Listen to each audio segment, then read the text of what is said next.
Oi, pessoal, boa noite a todos. Sejam muito bem-vindos à oficina de abordagem prática em comunicação de más notícias.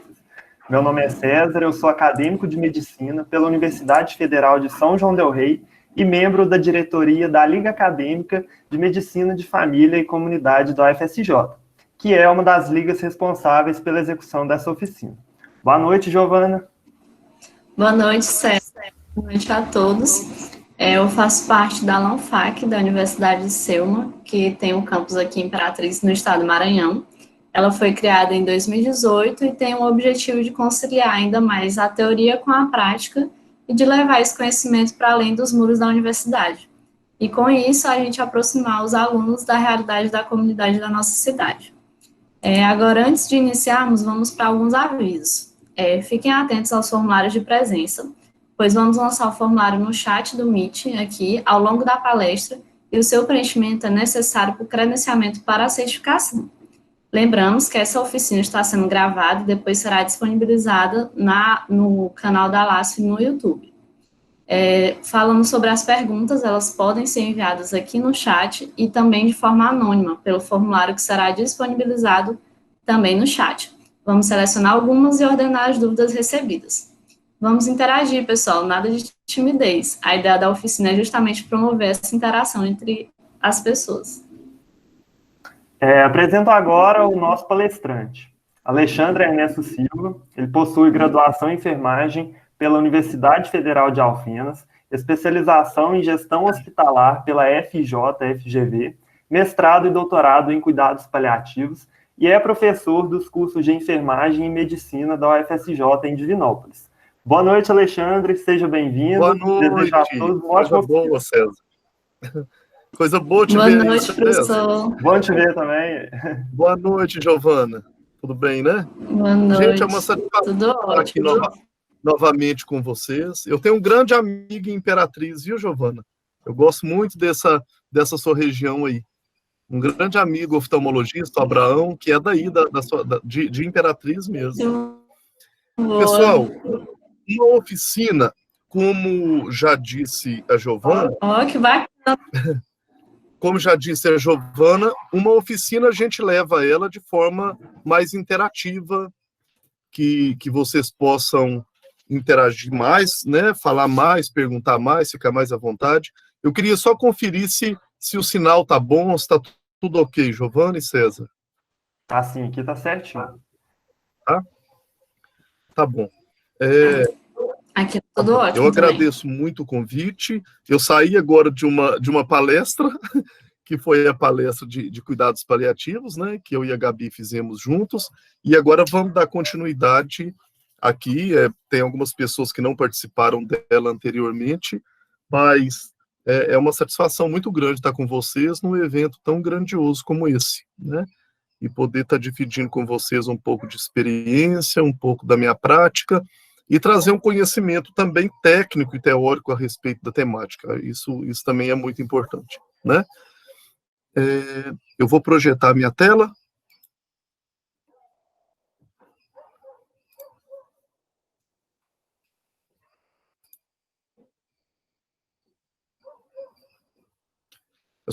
Como eu não vejo o chat, a partir do momento que eu abro a tela aqui, eu não vejo o chat e não vejo vocês. Então, qualquer necessidade, qualquer vontade de perguntar, de contribuir, de interromper, fiquem todos muito à vontade e eu faço questão que vocês interrompam, fala, Alexandre, e pergunta, e converse, fique muito à vontade nessa oficina. Eu queria perguntar se ela já está projetada? Vocês já conseguem visualizar? Sim, tá certinho. Tá, né? Já sim, professor. Eu vou começar quebrando uma situação, um tabu. A gente tem o hábito de chamar de comunicação de más notícias. Eu, inclusive, todo mundo que me chama para falar sobre isso, eu deixo falar de comunicação de más notícias para me começar falando sobre isso. A comunicação de má notícia é quando a gente parte daquilo que para a gente é mal. Às vezes, uma notícia que para você é uma notícia má, ruim de dar, para a pessoa não é uma notícia ruim de receber. Quer ver um exemplo? Uma pessoa que mora em determinada localidade que não é permitido um acesso fácil se ela precisa do serviço de saúde, a alta para essa pessoa é uma notícia ruim. O não dar alta é uma notícia boa. E se eu for pensar, não ter alta é uma notícia ruim. É uma má notícia. Mas eu não sei o contexto do outro. Então eu peço que vocês pensem, e essa questão que a gente vai começar a falar agora, já pense em entender o seguinte: nem tudo aquilo que é mal para o outro é mal para mim. Nem tudo que é mal para mim é mal para o outro. Vamos pensar por esse lado. Então, a gente tem preferido nessa vertente, ao invés de falar comunicação de más notícias, chamar de comunicação de notícias difíceis. Ok? Então vamos lá. O que é comunicação? Comunicação vem de comunicare, de pôr em comum, de comunes, de colocar em interseção, em comum, entre partes. E pressupõe o entendimento de duas partes envolvidas. Depende do estabelecimento de relação com o outro. Ou seja, para que uma comunicação seja efetiva, ela tem que permitir ser colocado em comum partes envolvidas no processo. E ela depende desse estabelecimento de relação, de interseção. É muito diferente eu falar que eu vou dar uma informação ou eu vou fazer uma comunicação. Dar uma informação, ela muitas vezes é unilateral.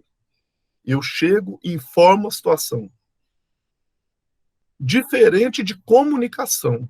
A comunicação, ela permite via de mãos diferentes. Falo, escuto e daí por diante.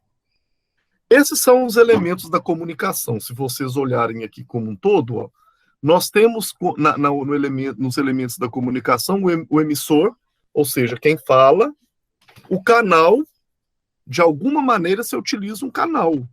A mensagem, que é o que você fala, o receptor, a quem você fala, e a resposta gera um efeito.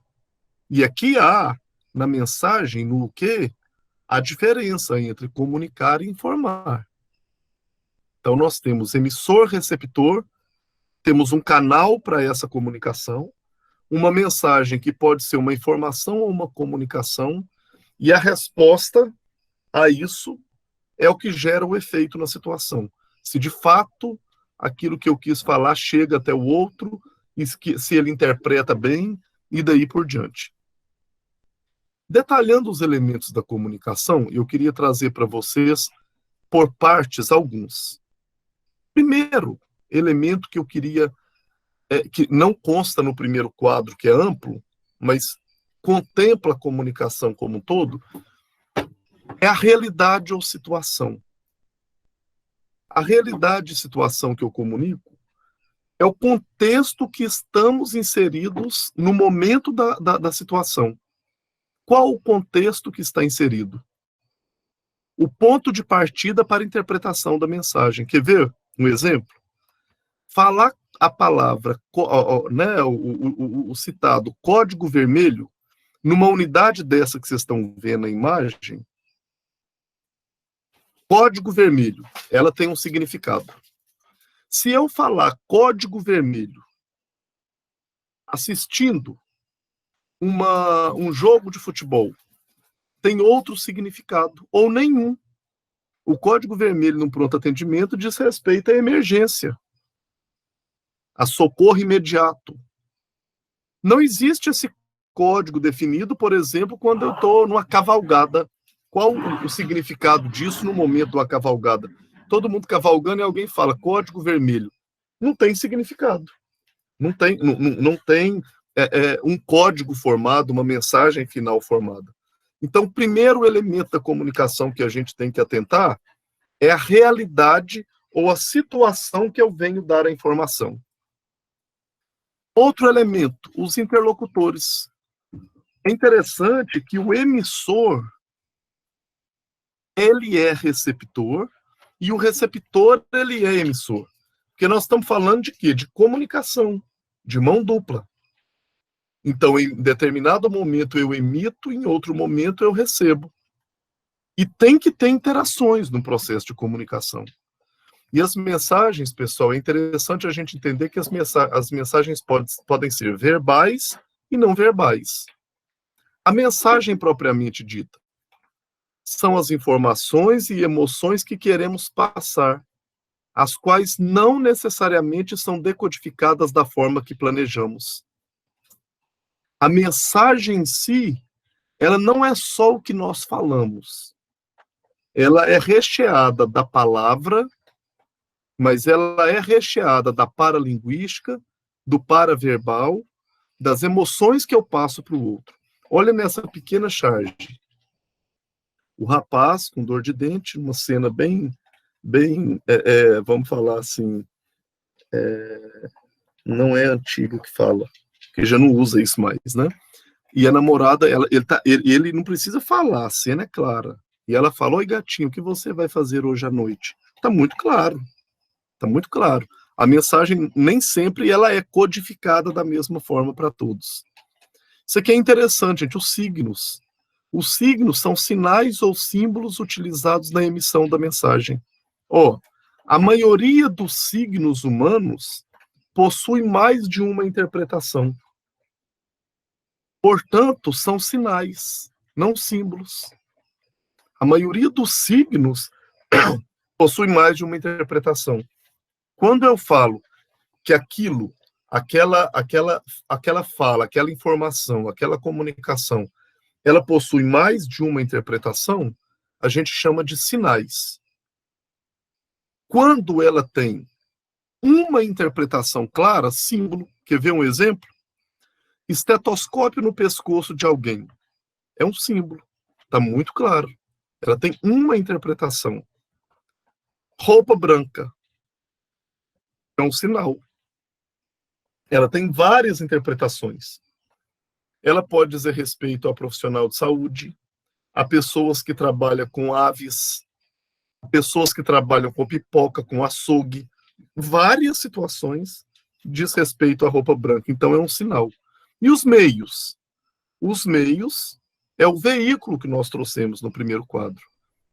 É como eu vou utilizar para passar essa mensagem. Então, os meios podem ser gestos, palavras, expressões faciais, objetos e adornos utilizados.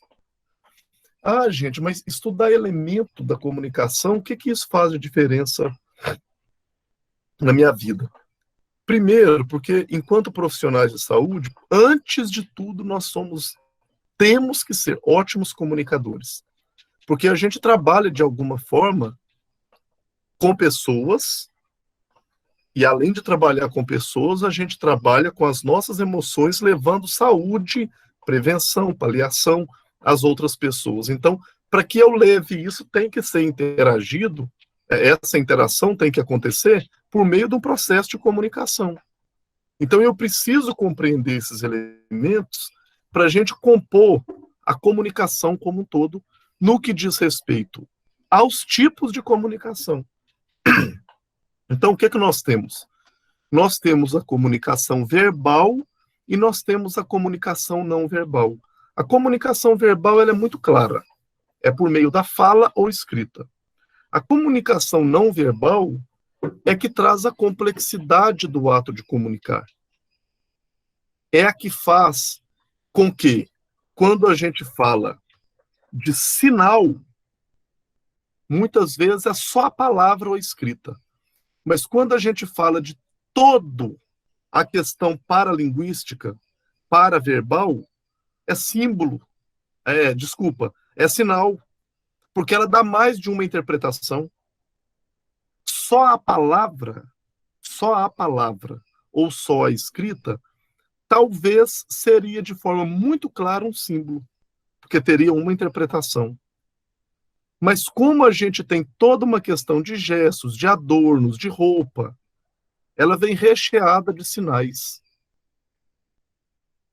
A comunicação não verbal, ela se divide em paraverbais e paralinguística.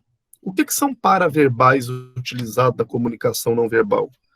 Silêncio, murmúrio, pausa, ênfase. Isso são elementos da comunicação não verbal, tratada como paraverbais. E a paralinguística vai para além do que é linguístico.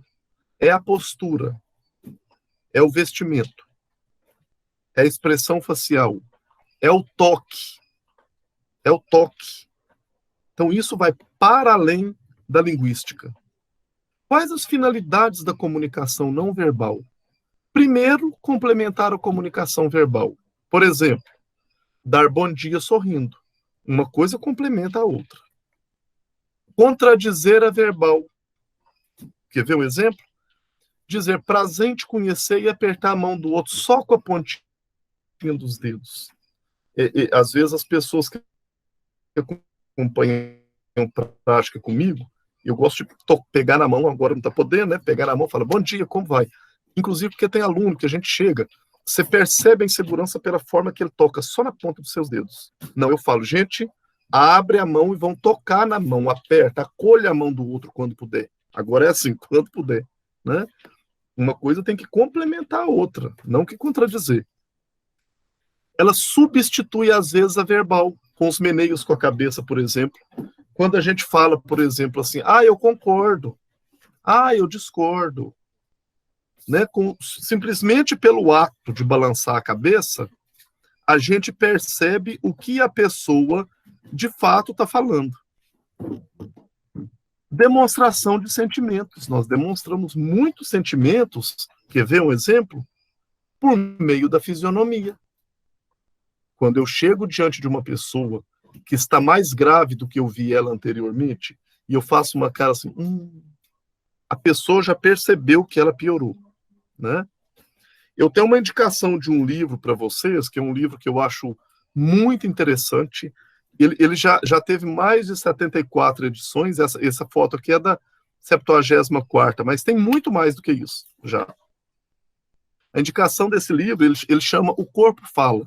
Ele fala um pouco para a gente a respeito do significado da mão no bolso, braço cruzado, a perna cruzada, em pé e o paciente na maca, o que isso destoa nessa questão das expressões corporais.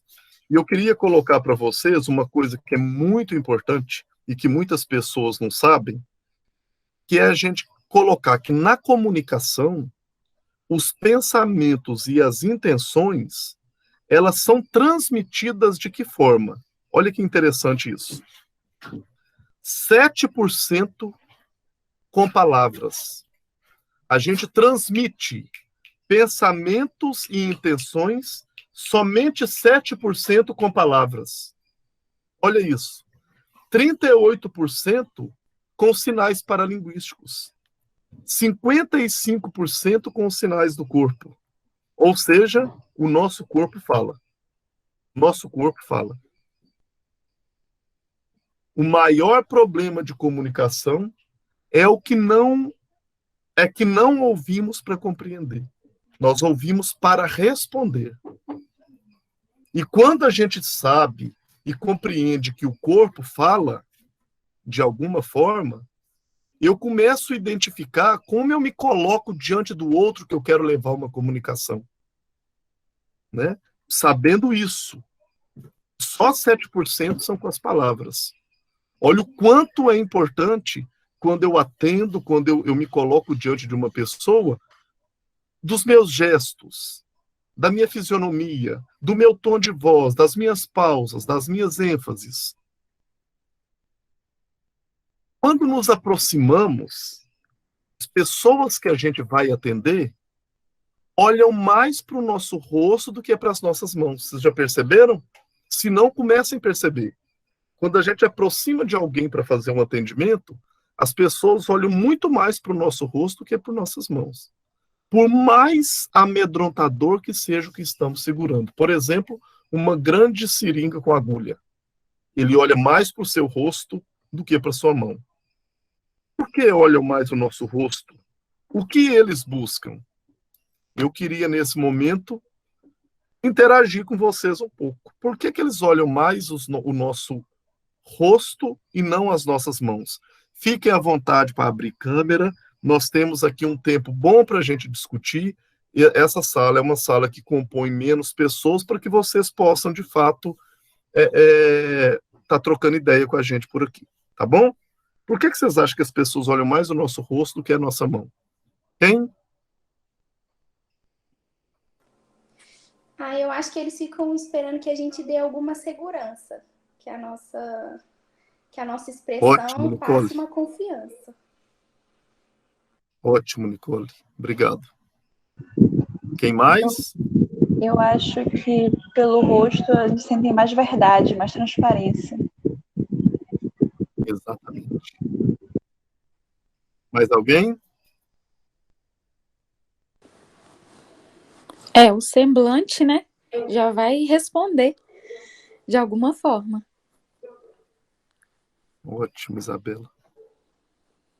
Alguém quer trazer alguma situação, alguma coisa no sentido de olhar no rosto? Samuel está colocando. Eu acho que o rosto e as expressões... Deixa eu abrir o chat. Eu acho que o rosto e as expressões faciais revelam muito mais os gestos que os gestos das mãos. Exatamente. Exatamente. Podemos seguir? Fique à vontade para interromper, tá bom, gente? Vamos lá. Espera aí que agora eu tenho que abrir aqui de novo. Mas é bom assim.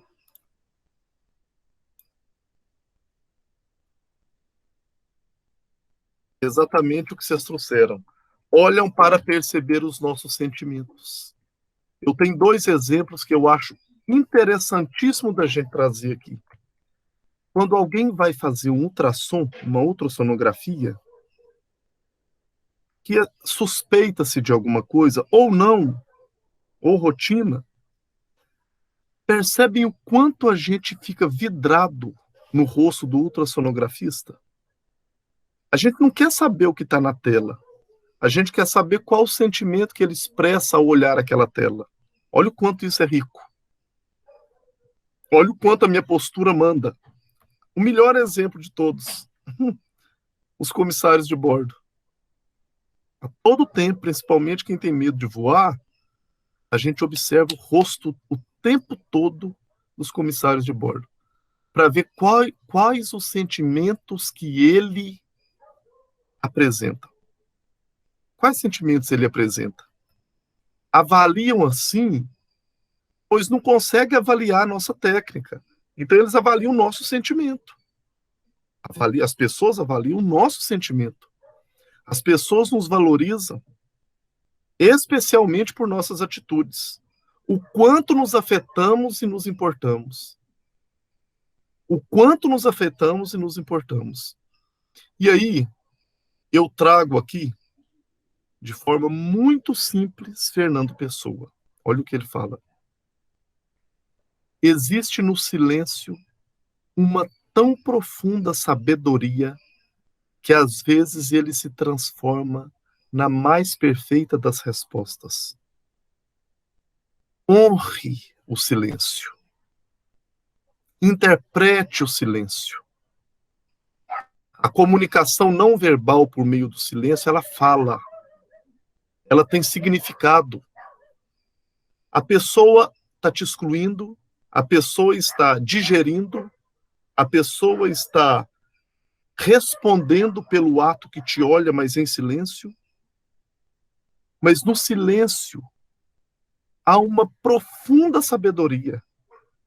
E Fernando Pessoa já dizia isso. Então nós precisamos valorizar as palavras, mas nós precisamos honrar o silêncio. Honrar o silêncio. Quando a gente fala de comunicação não verbal. E o toque? Todo toque envolve um aspecto afetivo, demonstrado como? Pelo tempo que a gente encosta no outro, pelo local no outro que a gente encosta e pela pressão que a gente faz nesse toque. Cuidado com as mãos nos pés e pernas das pessoas. A nossa cultura não tem o hábito E muitas vezes, quando nós, profissionais de saúde, vamos atender alguém, essa pessoa às vezes está acamada, está deitada, a gente percebe uma situação que é o seguinte: a gente chega achando que está fazendo um acolhimento, uma questão humana de acolhimento, e aperta o pé ou a panturrilha da pessoa. Não é cultural para nós, e é um sinal de muita intimidade. Nós precisamos ter cuidado com o toque. Observe a postura do outro. Às vezes a postura que a gente está encostando no outro, ele está olhando para nós falando o seguinte: não aguento mais tamanha invasão. Eu não conheço essa pessoa, ele está só me atendendo e já está apalpando meu braço sem ser exame físico. Pense isso. Sabe por quê? Existe uma questão chamada proxêmica ou prosêmica, que é o estudo das distâncias interpessoais. No artigo da Maria Júlia Paz Silva, que depois eu posso enviar para vocês, eu vou deixar meus contatos depois, ela fala que no nosso entorno, 45% ao redor de nós é nosso. É muito meu, é íntimo. É muito íntimo. Eu tenho que ter muito cuidado quando eu me aproximo do outro para poder tocá-lo. Se quando eu aproximo desses 45 centímetros no seu entorno, se ele permite o toque ou não. Ele sinaliza. Vocês podem ter certeza que ele sinaliza. Porém, o toque, ele é algo que enriquece muito a terapêutica. Ele enriquece muito o cuidado. Porém, eu trago Guimarães Rosa agora. Olha o que ele fala. Sendo a vez, sendo a hora, atende, entende, torna atento, avança, peleja e faz. Guimarães Rosa está chamando a gente para sermos como bons mineiros, né, meus conterrâneos? Vai devagar, não seja tão invasivo. Atende, entende, fica atento. Se ele permite, avança. Calmamente, peleja e faz, e toque. Vamos ter esse cuidado. Porque nem sempre o toque é terapêutico. Nós temos que ter esse cuidado. Nós temos que perceber qual a permissão que o outro nos dá para tal. E aí, nós temos que ter um grande cuidado, porque empatia é quando eu percebo e eu entendo quem é o outro. E compaixão é quando eu faço por ele. Quando eu faço por ele. Então, quando a gente fala de comunicação não verbal e empatia e compaixão, eu convido vocês a entenderem que passe pela empatia antes de chegar à compaixão. Passe pela empatia antes de chegar à compaixão. Sabe por quê? Se você começa a compreender quem é o outro e entender quem é ele, você vai entender se precisa ser compassivo tocando ele ou simplesmente pelo ato da presença. A presença, gente, ela fala muito. A presença, ela é fundamental. O ambiente.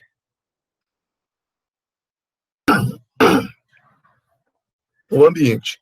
Eu não sei se aí na região do Cis está muito seca, mas aqui para nós está muito seca. Eu estou falando desde as 6, então vocês desculpem as raspadas aí, viu?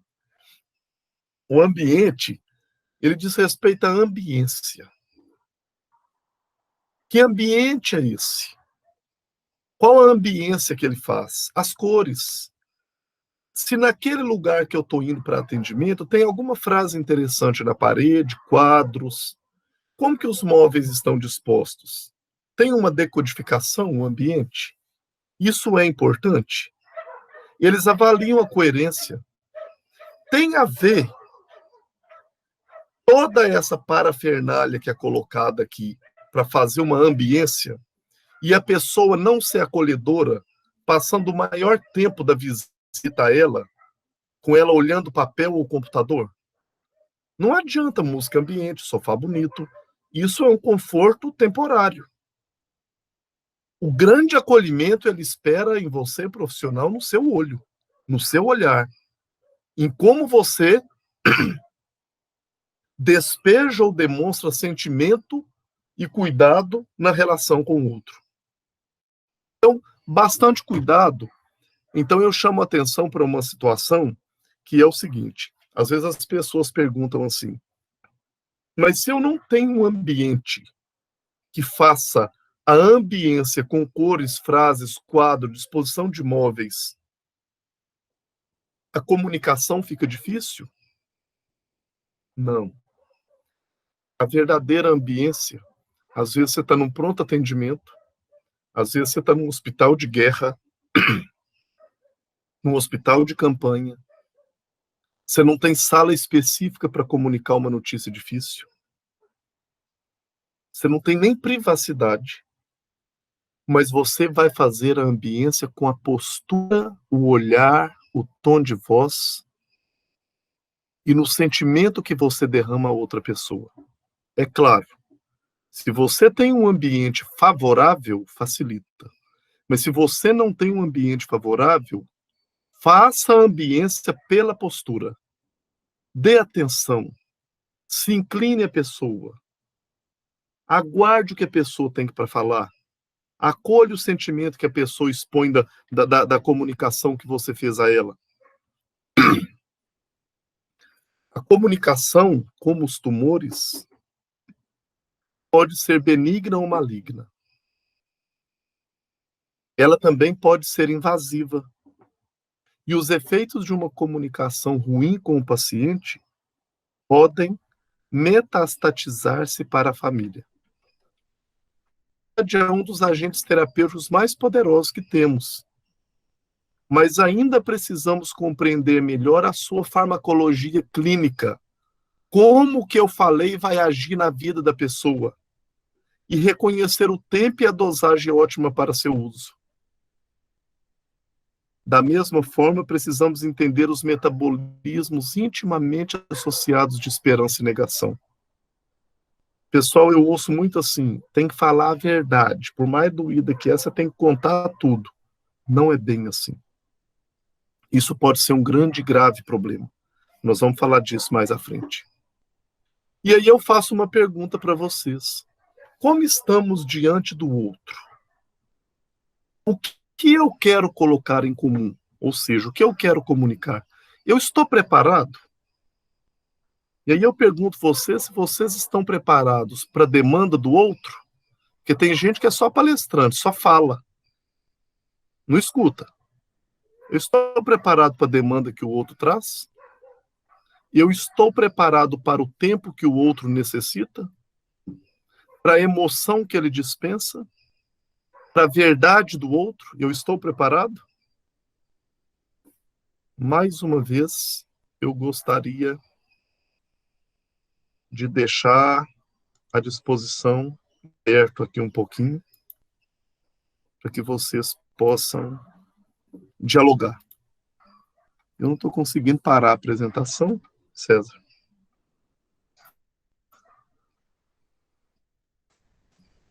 Não, parou, deu certinho agora. Deixa eu ver aqui. É porque para mim não apareceu ainda que parou. Eu queria ouvir vocês um pouquinho sobre isso que nós falamos até agora. Se alguém quer abrir a câmera, falar alguma coisa sobre processo de comunicação.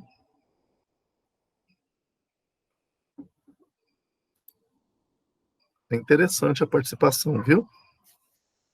Paloma, eu posso disponibilizar assim o material. Vou deixar o e-mail no final, tá bom? Queria ouvir-los um pouquinho. Alguém traz alguma coisa? Nicole? Ah, pode falar depois. Amanda? Pode falar. Ah, tá. Então, o senhor falou, professor, da questão da gente fazer a ambiência, né? Que mesmo a gente não estando em um ambiente favorável, a gente fazer isso com a nossa postura de dar uma notícia difícil. Mas assim, como seria, sabe? Sim. Eu tenho dificuldade de pensar isso assim, como eu vou fazer isso na prática, assim, entende? Eu fico muito, eu acho muito utópico, não utópico, mas ideal. Sim, Sei. Não, na verdade, assim, é inimaginável sem algo concreto, eu estou entendendo. Para que isso, sabe por quê? Nós somos de protocolo. Esse é um grande problema. Então, para que a gente saiba fazer alguma coisa, a gente espera a receita. E a receita é protocolar, né? E aí, para que isso não fique só no campo da subjetividade, eu vou trazer um protocolo agora mesmo para vocês. E aí eu vou falar o passo a passo. Viu, Amanda? Tô tranquilo. É assim mesmo. Eu também sou, a nossa formação pede isso. Cadê o guideline de comunicar, então? Eu quero o guideline. Obrigada, É isso? professor. Muito bom. Nada. Samuel, o senhor comentou na outra palestra sobre 2 ferramentas que o senhor usa. Não consegui pegar os nomes certos. Não sei se era Spikes e a outra. Não. Isso aí, Samuel, é para elegibilidade paciente em cuidado paliativo. Elegibilidade para paciente em cuidado paliativo é SPICT ou NECPAL. É outra coisa, entendeu? Agora eu vou trazer o protocolo Spikes, mas lá era SPICT e NECPAL, tá bom? Nicole? Não, o que eu ia comentar era mais sobre isso de comunicação de notícias difíceis. Eu acho que a nossa insegurança, às vezes, atrapalha, porque, igual você falou, que vai passar o guideline. Mas aí falam que a gente precisa demonstrar, né, a empatia, então ser sentimental, mas aí a gente fica, não podemos ser sentimentais demais. Aí você fala que você entende o que a pessoa está passando, mas você não entende nada, porque quem está passando é ela, né? Não é você. E aí a gente vai ficando inseguro e eu vou ficando ansiosa só de me imaginar dando as notícias. Porque eu tenho medo de colocar a minha insegurança e a minha opinião. Igual eu já vi uma palestra antes sobre amputação de membros, por exemplo. Então, eu nunca tinha parado para pensar o quão ruim seria dar ao paciente a notícia de amputação de um membro. Para mim, pode ser o fim do mundo, mas para ele, nem tanto. Então, de certo modo, pode ser que eu dê a ele essa sensação de que é uma coisa tão ruim e ele vai falar, não é tão ruim, eu poderia estar morto, por exemplo. Só que para mim é o fim do mundo. Entende? Sim. Essa insegurança, assim, eu acho que é um grande problema. Nicole, você trouxe alguns pontos que eu acho muito importante.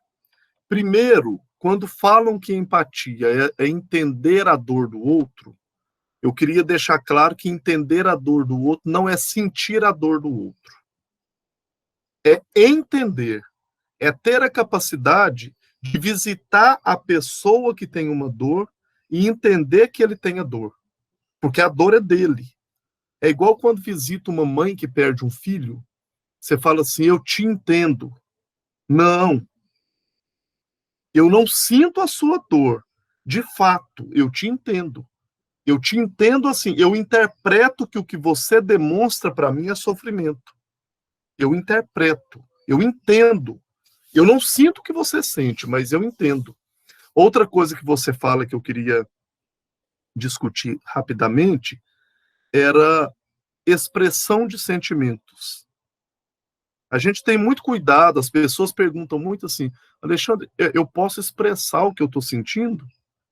Isso não é problema. Sabe qual é o problema? Quando você se coloca pior do que a pessoa que recebe a notícia. Esse é o grande problema. Será que você tem capacidade, você está preparado, por mesmo sofrendo, compartilhar o sofrimento do outro com você e expressar o seu sentimento, inclusive de chorar na hora que você comunica? Isso é problema? Não, isso não é problema. Quando eu falo de cuidado transpessoal, é quando eu permito que a pessoa... Eu já vi várias situações que o paciente conforta e conforma o profissional que está cuidando dele. Isso não é problema. Nós vivemos numa época anterior, numa geração anterior, que a gente era chamado a atenção de chorar quando algum paciente que a gente tinha afeto falecesse. A geração nova é diferente hoje. Eu não posso ficar pior do que a pessoa ou a família. Mas eu tenho o direito de expressar meu sentimento. Agora, quando a gente fala a palavra opinião, toda opinião técnica pode vir de você. Mas a opinião sentimental não se atreva.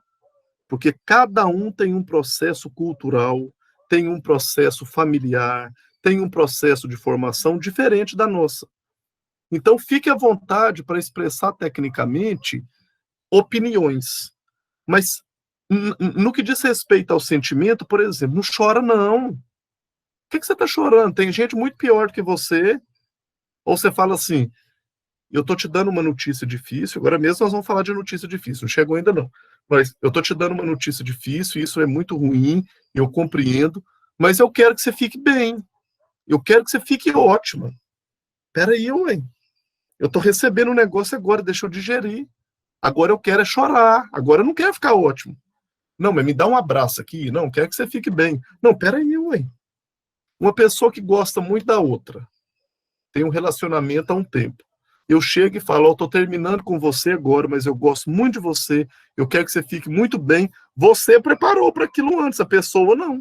E você quer despejar aquilo, e quer que ele ainda te dê uma garantia que você vai ser a melhor amiga dele. Não dá. Isso não dá. Isso não dá. Isso cabe de gestão, né? E outra coisa, Nicole, que você trouxe também, e que eu acho muito importante, não tenha medo de expressar. Não tenha medo de comunicar.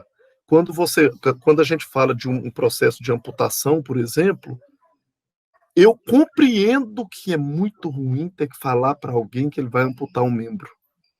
Por mais que para ele não seja tão ruim, não há problema eu entender que para mim aquilo é ruim. O que eu tenho que ter cuidado é de ter um preparo suficiente para sentir esse aperto de falar para ele antes de estar diante dele. Por exemplo, é muito comum alunos recém-formados da medicina que precisam passar uma comunicação de notícia difícil, de diagnóstico pesado, que ele receba o resultado antes, que ele faça a digestão daquele resultado para ele, para que depois ele vá para a pessoa. Não se atreva, se esse sentimento é um sentimento muito à flor da pele, abrir o resultado ali, não sei o quê.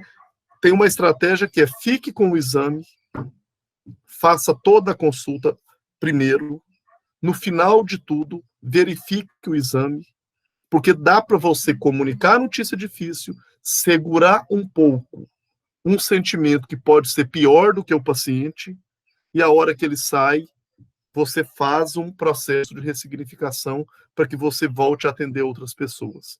Tem estratégias.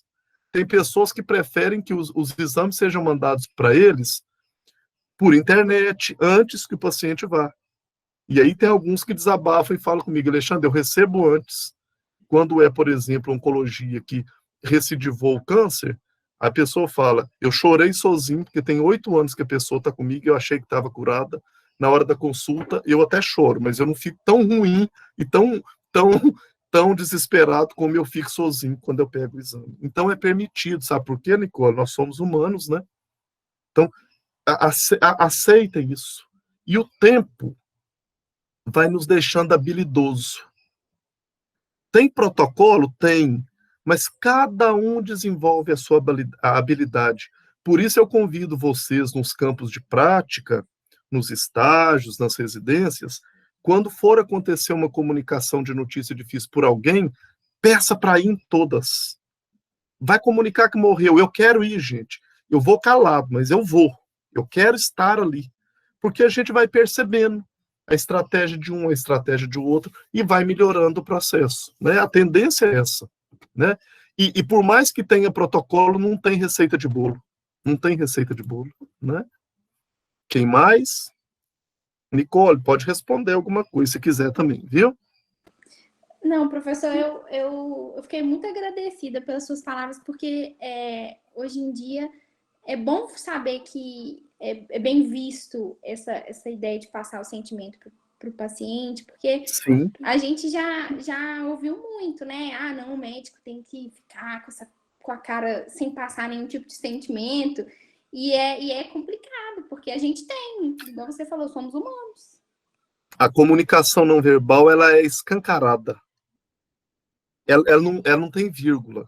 Por mais que você tente segurar, ele está vendo que você ficou muito sentido ou não. Porque as pessoas procuram na gente na fisionomia, nos gestos, no tom da voz. Eu sou uma pessoa que conversa com você sempre assim: oi, Nicole, tudo bem? Bom dia, como vai?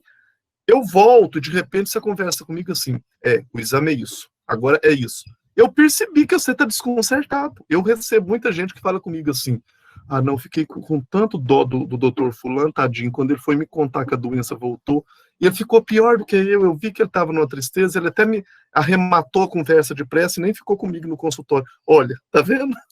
É um exemplo claro, esse aí, né? Obrigado, Nicole. Mais alguém? Obrigado, Amanda, Samuel. Vamos lá. Vou voltar a projetar, tá bom?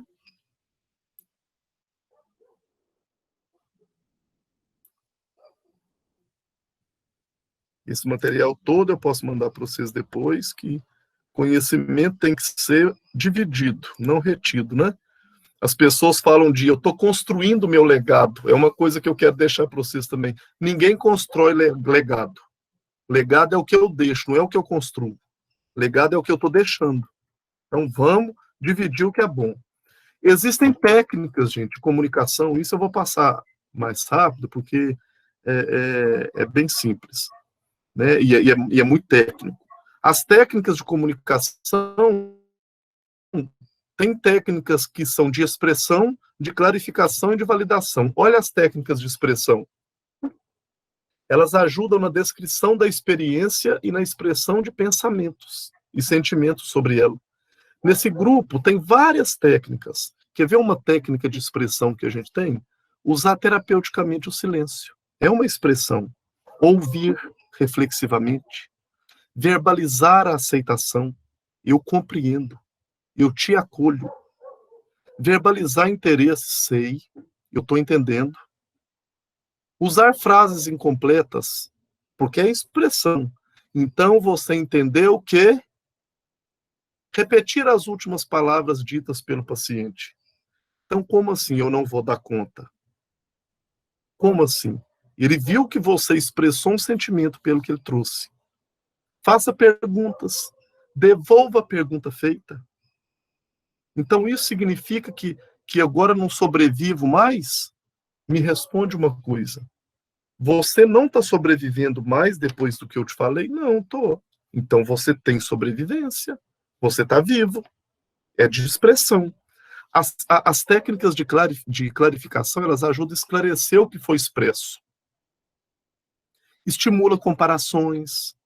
Solicita que esclareça termos comuns. Solicita que o paciente precise o agente da ação. Você está falando sobre quem?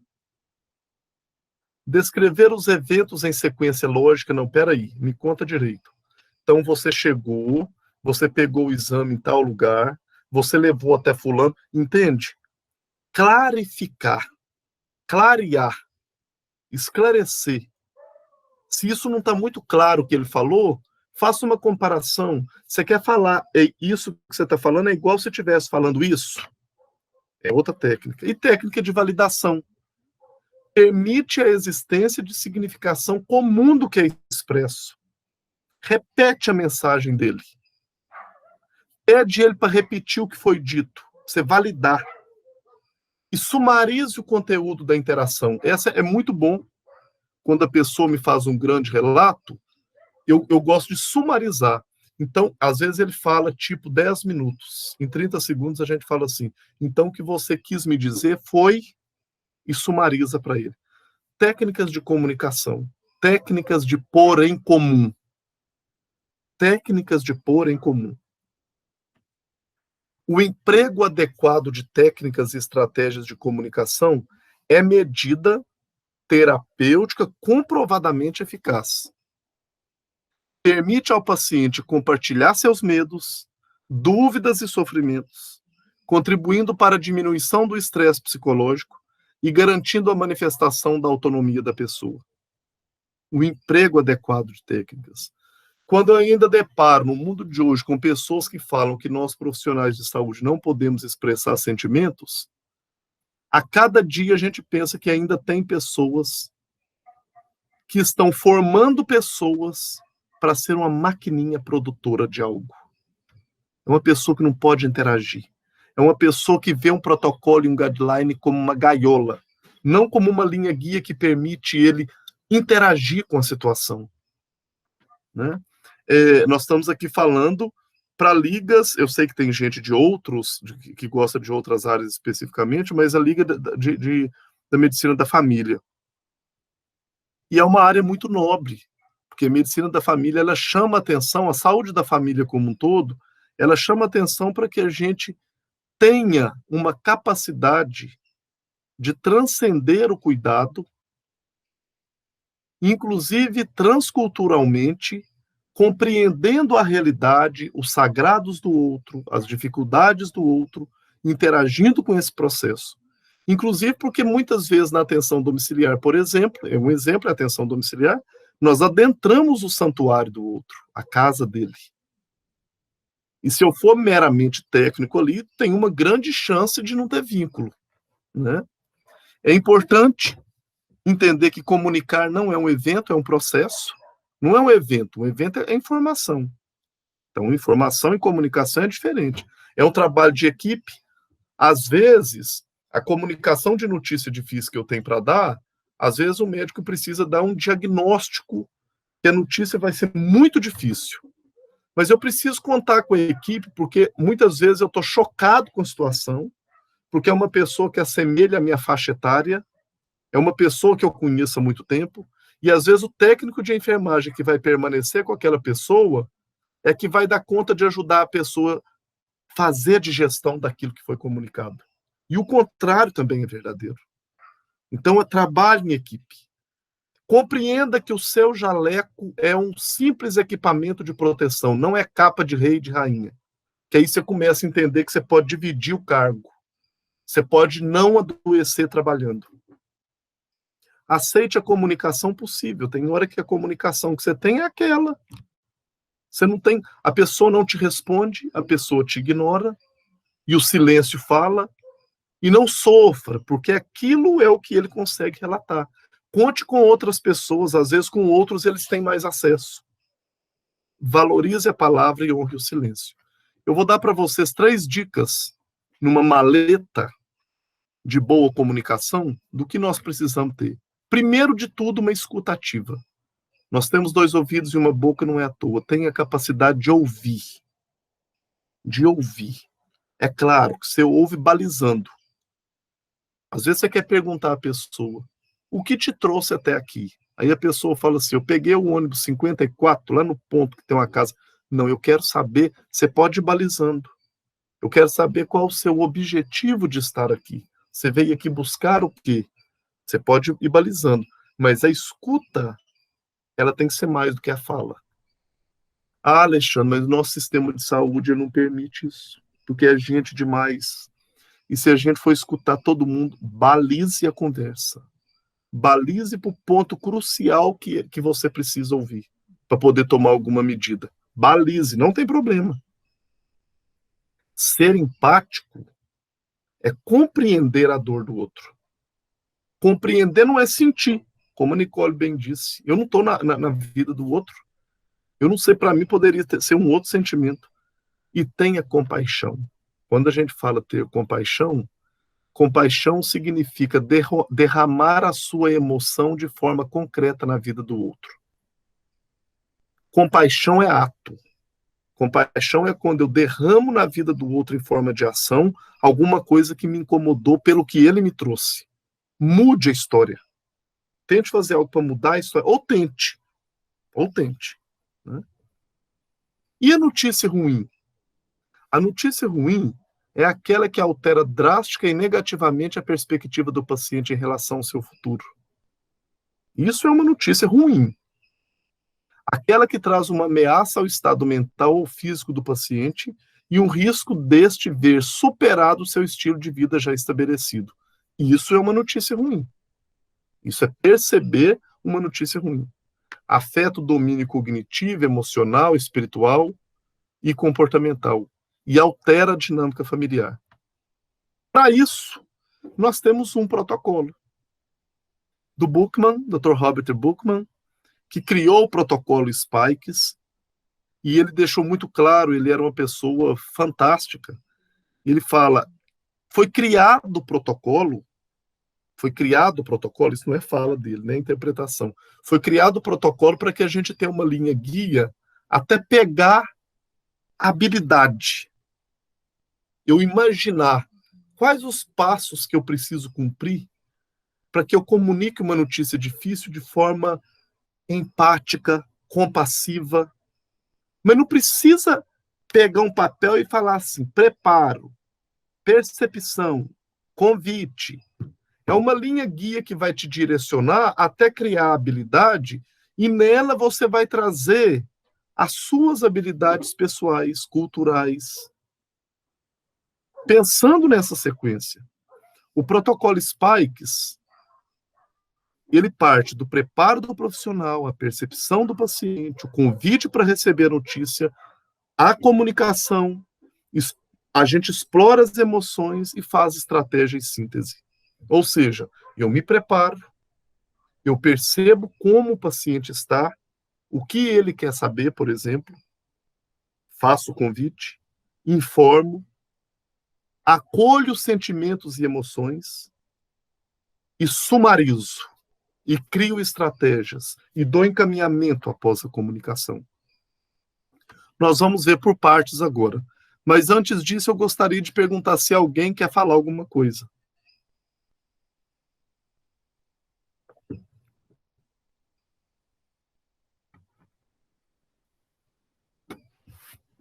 Então eu vou seguir, tá bom? Primeiro, preparo. Nós temos que pensar no tempo.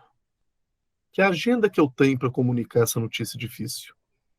Eu não posso ser interrompido. Deixo o celular no silencioso, peço outra pessoa para atender. Que ambiente é esse?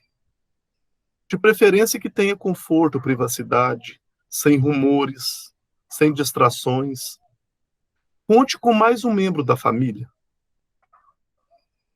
Participe mais pessoas. O interessante para uma comunicação de notícia difícil, se a pessoa quiser saber, não esteja só com ela, pede ela para elencar quem mais ela gostaria que estivesse.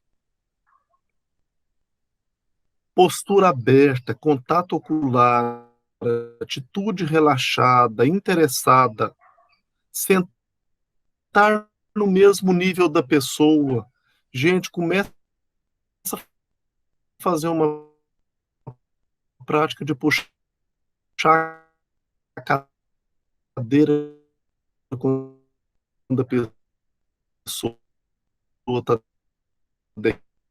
deitada, para ficar no rumo, ou que pega a criança e coloca no olho do idoso para os dois poderem olhar o olho. Quando foi no Brasil, as pessoas, a saúde da família, começaram. Você acha que ele é bom por quê? Oh, ele senta perto da gente, ele olha para a gente, ele escuta a gente. Olha isso. Olha isso. Nem falou da questão técnica. Olha isso. Se você tem a técnica e tem a postura, menino, o contato, o toque. Algumas dicas para o preparo. Tenha lenços de papel à disposição. Envolva as pessoas importantes. Isso não é só diagnóstico, viu, gente? Não só prognóstico, não só notícia de morte. Quando há muitos membros da família, peça ao paciente para escolher um ou dois, porque senão vira muita algazarra. E que aquelas pessoas possam representar o grupo. Sente-se. É um sinal que você não vai sair correndo. Evite barreiras entre você e o paciente. De preferência, sai de trás da mesa. Senta num sofá do lado da pessoa. Se você o estiver examinado, já tiver examinado ele, permita que ele vista a roupa antes de conversar com ele. Porque às vezes a pessoa está ali ainda desnudo e a pessoa já está comunicando, eu achei um nódulo aqui, não sei o quê. Calma. Conecte-se com ele. É um modo importante de estabelecer relação. Toque no braço, segure a mão, se ele se sentir confortável para tal, como nós já falamos. Lide com as restrições de tempo e as interrupções. Ponha novamente o celular no modo silêncio ou peça um colega para atendê-lo. Ele vai observar o sentimento que você teve para comunicar a ele uma notícia que é tão difícil. Muitas pessoas transferem a raiva de um diagnóstico, a raiva de alguém morrer, para a pessoa que comunicou, porque o sentimento demonstrado não foi de acolhimento. O que o paciente já sabe? Perceba. O que já foi lhe dito sobre sua doença? Qual a ideia que ele tem da situação atual? Quando que começou os sintomas? O que ele imaginava que fosse? Como foi feito o diagnóstico?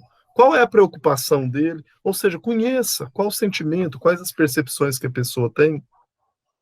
Qual a sua compreensão sobre suas condições? Baseado nessas informações, você pode corrigir desinformações e moldar a notícia difícil para a compreensão do paciente. Pode também desempenhar a tarefa importante de determinar se o paciente está comprometido com alguma variante de negação da doença, está com um pensamento mágico, omite detalhes médicos essenciais, porém favoráveis sobre a doença, ou expectativas não realistas do tratamento. Ou seja, vamos caminhar. Eu me preparei o ambiente, deixei tempo suficiente, cronometrei um tempo aproximado na minha mente que eu posso ou não estar ali discutindo aquela situação, me coloquei na direção dos olhos da pessoa. Agora eu quero saber o que ela sabe, percepções. O que você quer saber? Você gostaria de ser informado sobre sua doença, mesmo que as notícias não sejam boas? Prefere que lhe dê detalhes? Isso é muito bom na anamnese, na admissão. Alguém da sua confiança que você queira que receba a notícia antes de você, se caso tiver alguma notícia difícil? Você gosta de participar das decisões sobre sua saúde? Ou prefere que sua família ou seu médico decida por você?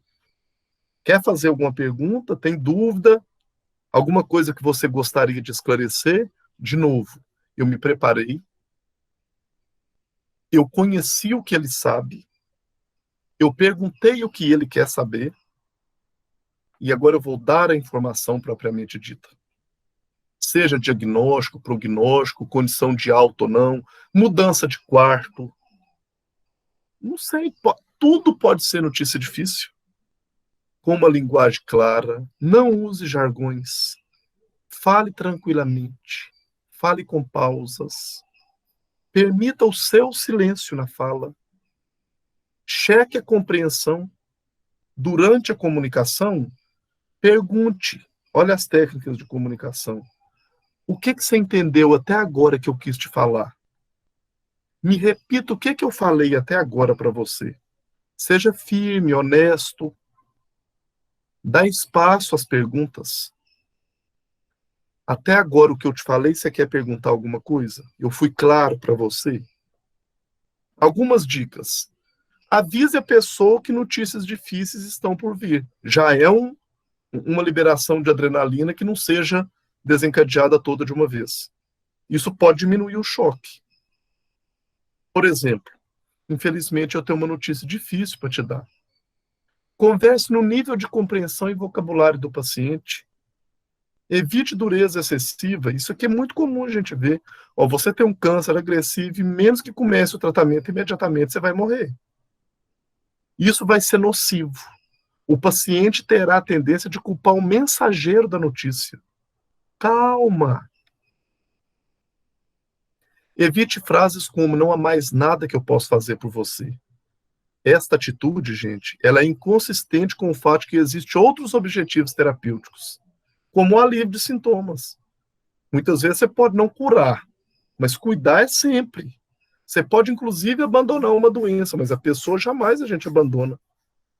Dê a informação em partes e vai conferindo a compreensão. Não seja tão duro e não seja tão mole. Nós precisamos perceber como ele está compreendendo o processo para que a gente possa ir manejando a situação. E as emoções? Depois que eu comuniquei, que eu validei, que eu pedi o feedback se ele compreendeu, eu permito, eu estimulo eu nomeio e acolho o sentimento. Essa hora depois que você falou, silencie. Tem gente que acaba de falar, essa hora que você acaba de dar uma notícia difícil é a hora de silenciar, para que consiga validar a emoção do outro. Você vai silenciar para observar o que a pessoa te traz depois daquilo. Se ela permite toque, perceba o não verbal, perceba o silêncio. Quando a gente não tem o que fazer, exercitar o calar a boca é riquíssimo. Eu queria trazer um exemplo de velório. O ato de chegar no velório de muitas pessoas, principalmente profissionais de saúde, ele quer explicar fisiopatologia diante do caixão. Isso é um absurdo. Se você vai no velório, o ato já aconteceu. A notícia, a situação já é dada. Ali está um caixão e a pessoa dentro, quando é permitido velório, claro, nesses tempos de Covid, né? Já está ali a situação. O seu ato no velório é: meus sentimentos, eu estou aqui, estou com você, vou ficar aqui do lado. Se a pessoa não quer ficar abraçada, você fala: eu estou aqui do lado. Fica um tempo, se precisar, conte comigo. Mas se determinadas pessoas chegam em uma situação como essa de velório, o velório é escancaradamente o momento que a pessoa expressa suas emoções. E chega alguém interrompendo, falando: meu menino, conforma. Seu pai já tinha 94 anos, o meu morreu com 51. Menino, é pai dela, não é seu. Ou pergunta a mulher: você usa anticoncepcional? Se não usar, é bom separar, que agora você arruma outro filho, já que o seu morreu. Meu Deus, o povo é muito inconveniente.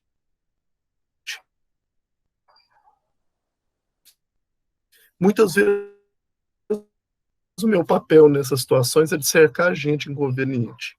Entrou num local, tá tendo uma parada, o paciente não saiu. Você chega lá fora, comunica a notícia e fala: não, mas conforma. Ele estava sofrendo muito, a senhora também, só já deve estar doida para estar em casa. Olha se é coisa para falar. Comunica e silencie. É importante. Primeiro, observe qualquer emoção do paciente. Isso pode ser lágrima nos olhos, um olhar de tristeza, silêncio ou choque. Identifique a emoção experimentada pelo paciente. Se um paciente parece triste, mas está calado, use palavras abertas para inquirir o paciente sobre o que ele está pensando ou sentindo. Por exemplo, ele ficou muito caladinho depois você comunicou. Fala com ele: você quer me falar alguma coisa?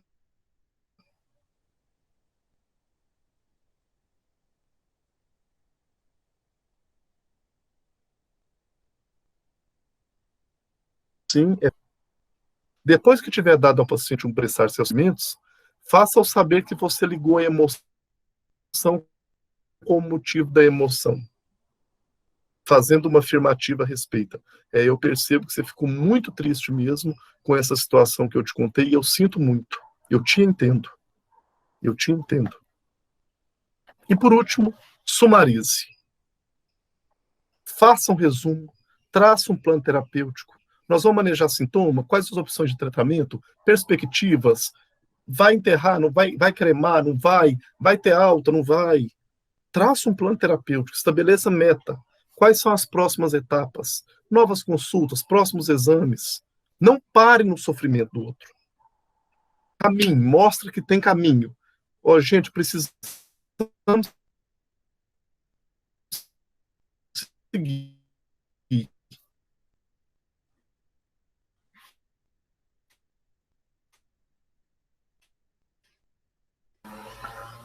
O Alexandre, tá travando um pouco.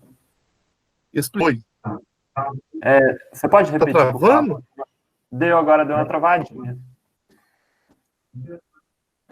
Epa! Foi em que, César? Foi na sua imagem do seu áudio. Foi nesse último? Foi no início desse último aí. Isso. Mas antes foi também. tudo ok. Ah, sim, antes estava normal. Oi? Tava, né? Tá Uhum. bom. Tá projetando aí na tela? Tá projetando. Tá? Uhum. Só um minuto. Ô, professor, Oi. deixa eu aproveitar a interrupção já para falar, tipo assim, eu como acadêmica, a dificuldade que é em manter o silêncio. O silêncio é incômodo, parece que a gente Sim. sempre quer preenchê-lo, tipo, É um problemão isso. Isso é exercício, sabe, Bruna? Isso é um exercício importantíssimo que a gente precisa fazer antes mesmo de ser com o paciente, com os próprios colegas. Nós, às vezes, atropelamos o sentimento até dos nossos colegas. A pessoa fala alguma coisa para a gente, aquilo é pesado, aquilo é difícil. Você deu uma palavra de conforto a ela e quer continuar falando, silencie. O exercício do silêncio é habilidade. Nós não fomos treinados, principalmente, quando a gente cuida da saúde das pessoas, a gente não foi treinado para poder silenciar. A gente foi treinado o tempo todo para ser prescritivo, para falar solução, para dar a direção. E a gente vai atropelando e tem hora que fala coisa que você tem vergonha de você mesmo. Silencie. Eu sei que é difícil, Bruno. Não é fácil mesmo, não. Né? Eu vou aproveitar e coletar uma outra. Bruna, estou no momento em um estágio de telemonitoramento de pacientes com Covid e grande parte da comunicação não verbal se perde totalmente.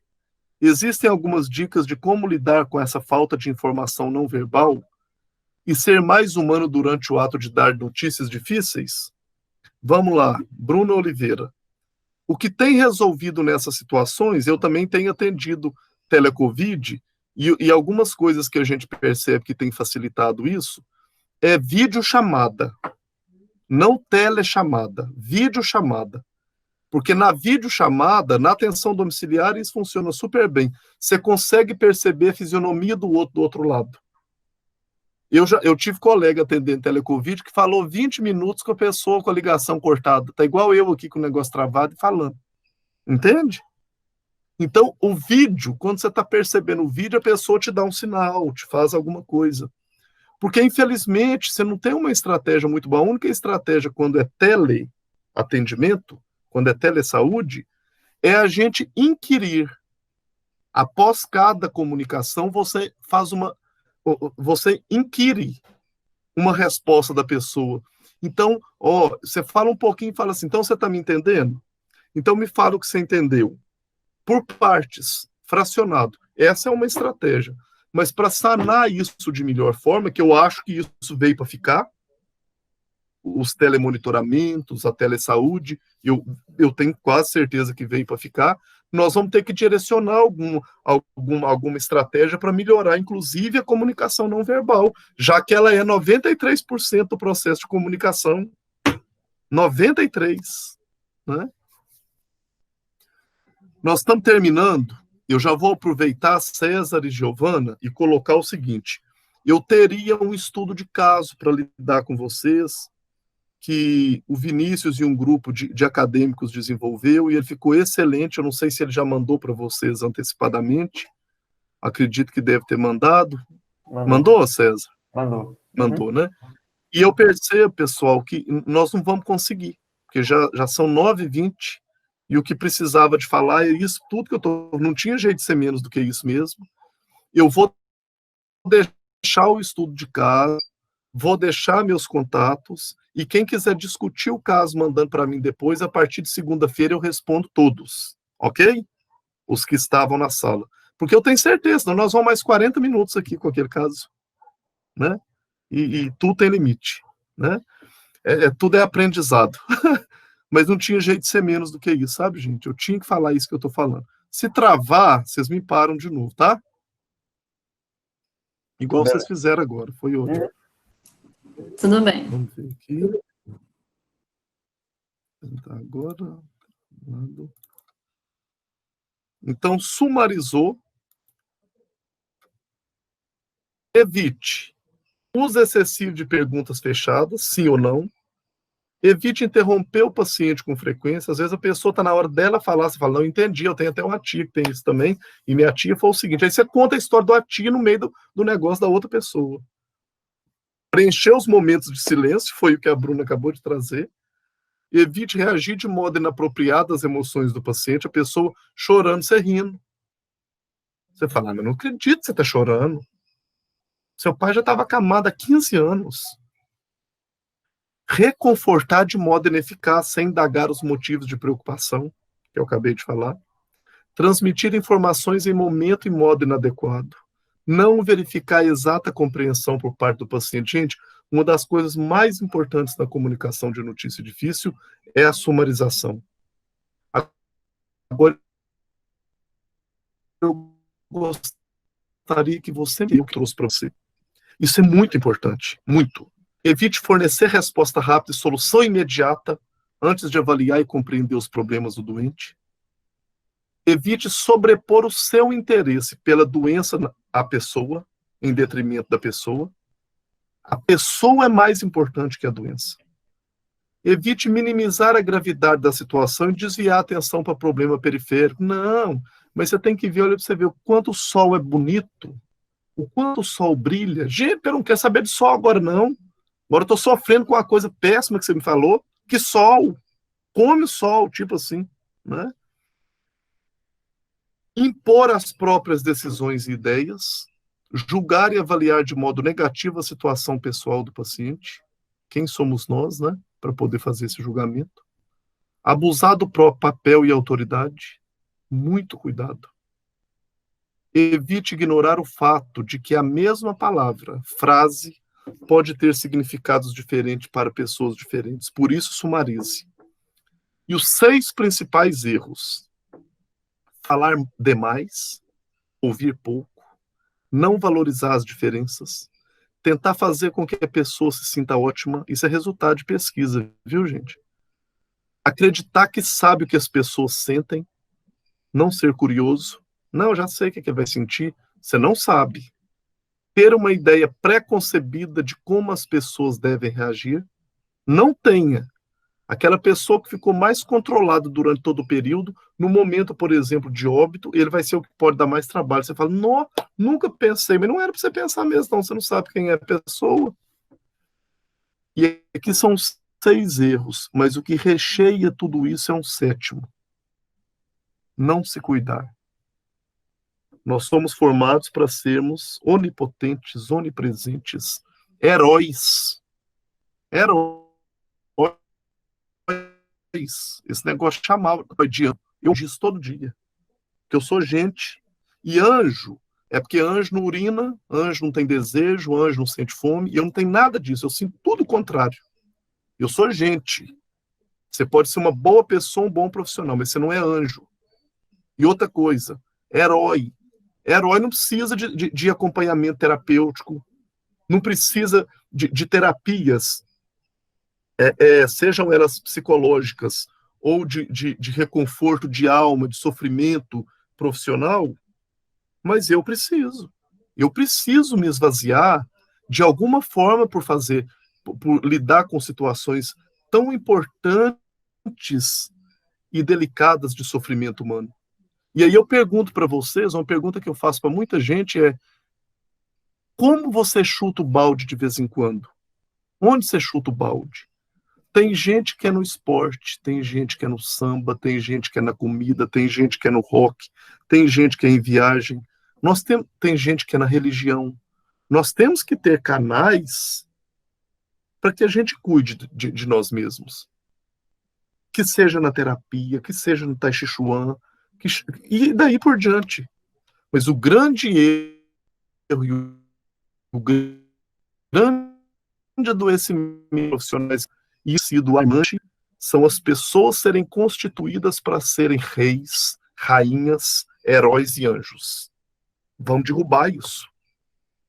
E eu gostaria que depois, claro, é fácil isso no YouTube, vocês ouvissem palavras do Titãs que faz a gente pensar um pouquinho no processo de comunicação. Só a primeira estrofe. Palavras não são más, palavras não são quentes. Palavras são iguais, sendo diferentes. Palavras não são frias, palavras não são boas. Os números para os dias e os nomes para as pessoas, e daí vai. É muito bom, é de Sérgio Brito e o Marcelo Fromer, é muito bom interpretar essa letra. Algumas referências. Agradeço o momento que a gente ficou. Aí está o meu e-mail, meu Instagram. Quem quiser mandar de forma a discutir o caso que a gente enviou antecipadamente, fique à vontade. Eu tendo condições e no momento oportuno, pode ter certeza que eu respondo, eu compartilho isso com vocês. E no momento breve, quem sabe, cada um na sua crença, na sua fé, que a gente possa, em algum momento, poder fazer aglomeração.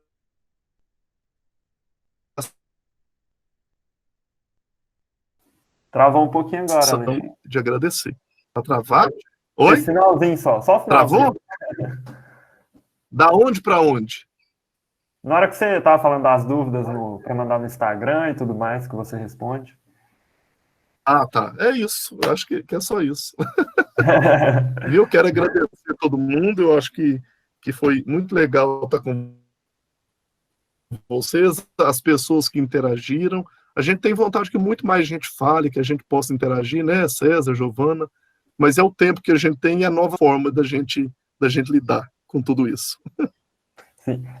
Ô, Alexandre, já que não vai ser possível passar o caso clínico, algumas pessoas mandaram algumas perguntas aqui. Aí eu pensei em passar elas aqui para você. Okay. Né? A primeira pergunta é: se não devemos falar toda a verdade, até que ponto devemos informar?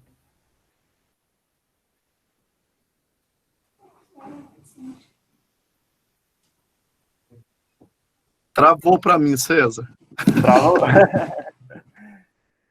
A pergunta é: travou. Se não devemos falar toda a verdade, até que ponto devemos informar? Na verdade, primeiro, a informação é o ato propriamente dito de passar o que a gente precisa falar. Mas o dizer toda a verdade, isso leva a uma discussão muito importante, que é o seguinte: se eu utilizo de uma pergunta o que a pessoa sabe, quem é a pessoa e o que ela quer saber, eu parto do princípio de informar ela o que ela quer saber.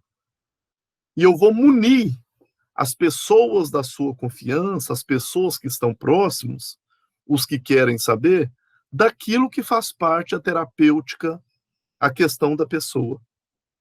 Então, quando a gente fala, se não é para falar toda a verdade, nós temos que utilizar de um mecanismo da bioética, que é a não maleficência e a beneficência.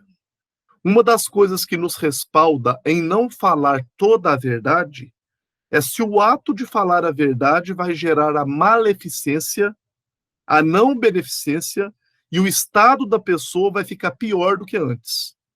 E tem mais um princípio da bioética resguardado pelo quarto, que é a autonomia. Nós temos a autonomia profissional de compreender até onde eu invado e posso comunicar o outro que é preciso, baseado e alicerçado pelo outro princípio da bioética, que é a justiça.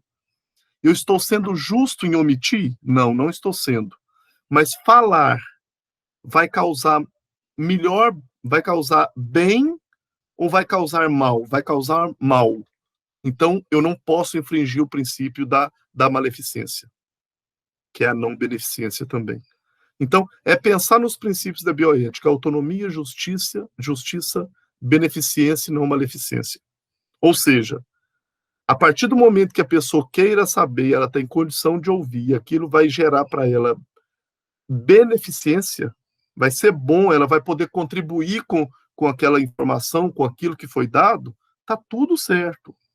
Mas se aquilo vai fazer mal, eu posso direcionar aquilo para outra pessoa e eu posso fracionar aquilo até onde a pessoa não vai ficar pior do que estava antes. É pensar na bioética. né? E bioética, falou de ética e falou de bioética, vocês sabem que é polêmico. É polêmico. E tem que ser polêmico, né? Professor, temos outra pergunta. Fala assim: é preferível dar notícia difícil ao paciente quando ele estiver acompanhado de algum familiar ou rede de apoio? Ou até mesmo é preferível dar a primeira notícia ao familiar e depois ao paciente? Na verdade, eticamente falando, vamos pensar pelo lado da ética. Quem tem o direito à notícia sobre ele é a pessoa. Isso é eticamente e legalmente. A pessoa tem direito àquilo que compete a ele. Ok. Partindo desse princípio, mas a pessoa está em plenas faculdades mentais? A pessoa tem condição de receber aquela notícia? Aquilo vai fazer mais bem do que mal? É para ele. E aí eu posso perguntar a ele o seguinte: você quer que alguém próximo possa estar junto? Porque eu gostaria que tivesse mais uma pessoa junto com você. Para nós, profissional, isso é muito importante. Ter mais uma pessoa para validar o que foi conversado. É um direito dele, a escolha dele, a diretiva. Quem vai direcionar o que é dele, se ele está em plenas faculdades mentais, é ele. Inclusive, nós temos uma situação jurídica e ética que fala sobre isso, que são as diretivas antecipadas de vontade. Se ele quer criar a sua diretiva antecipada de vontade quando ele está bom, ou se ele quer fazer um mandato duradouro, quer definir outra pessoa que possa responder por ele aquela situação. Então, cada caso é um caso. O ideal é que a informação seja dada para a pessoa com alguma equipe ou algum familiar ou companheiro junto na situação. Caso contrário, é uma pessoa que não tem estabilidade, que não está em plenas faculdades mentais. Eu vou falar com o familiar primeiro, porque eu sei no princípio da bioética que aquilo vai ser maleficente para ele. Então eu vou no ente querido. Então é muito cada situação uma situação, mas eu acho que eu consegui contemplar a pergunta, não sei. Sim, beleza. E a última pergunta é: dizer sinto muito após comunicar uma notícia difícil, como a descoberta de um câncer, é algo que pode ajudar ou dar mais peso à notícia? Na verdade, eu só falo algumas palavras como essas quando eu percebo naquele protocolo qual a emoção dissipada pela pessoa.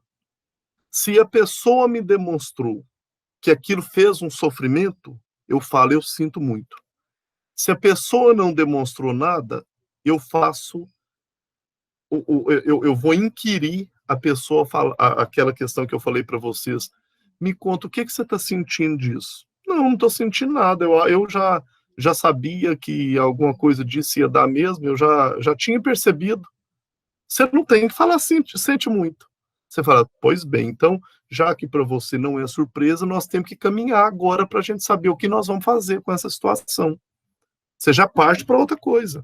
O sinto muito é uma forma de conforto quando a pessoa, pela sua emoção, ela pede a palavra sente muito. Mas tem situação que a pessoa não pede a palavra sinto muito. Tem situação como, por exemplo, você não vai ter alta, a pessoa acha bom, você vai falar, eu sinto muito, ele vai falar, não sinto, não, eu queria ficar aqui. Né? Então é muito particular. Então é isso, as dúvidas foram essas. Deu uma travadinha aí, César, ou não? Não, agora foi beleza, foi liso.